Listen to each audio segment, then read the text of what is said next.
Hello दोस्तों, आप लोगों की नमस्कार, प्रणाम।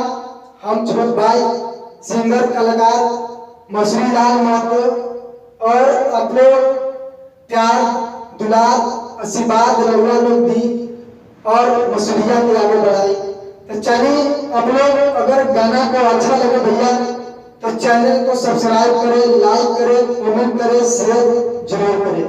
चलिए, आप लोगों को बहुत धन्यवाद। देखिए मसूरी अपना कैसे गावा था। अरे कि काहे की दवाई देले बारू मसफरी से पढ़े नहीं जाते बनी पापा जी के डर से, पापा जी के डर। काहे की दवाई देले बारू मसफरी से पढ़े नहीं जाते बनी पापा जी के डर। लगे रही भूखा मर खतर भूखा भाई तोरा वाले मजुराए दिहले ता कहले कहे, दिहले ता कहले कहे, दिहले ता कहले कहे, दिहले ता कहले कहे।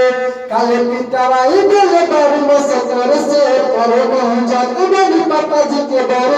लगा रहे भूखा मर खतर भूखा भाई तोरा वाले मजुराए दिहले ता कहले कहे, दिहले ता कहले कहे।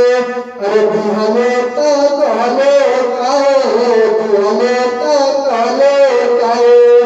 कहीं से आरी रे मन दिन जारी रे तोहरे का मान रे ना की बरियारी रे, ना की बरियारी रे।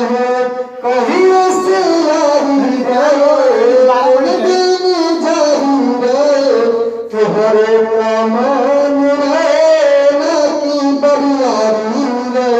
तुम मन भइल सब जन गोइल कसरत बतले लाए दिहले ता कहले कहे, दिहले ता कहले कहे।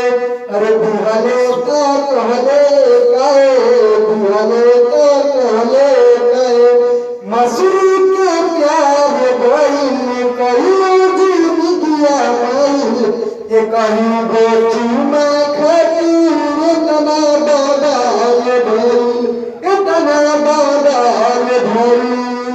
मसूरी के प्यार गइल कहियो जिंदगिया माइल संगम के चुमा खातिर इतना बदल भइल, इतना बदल भइल। तुरमर भइल सब जन गोइल कसरत बतलाए लाए दिहले ता कहले कहे, दिहले ता कहले कहे, दिहले ता कहले कहे, दिहले ता कहले कहे। काले पिटवाई देले बारू मसकर से पढ़े नहीं जाते बनी पापा जी के डर, पापा जी के डर से। लगे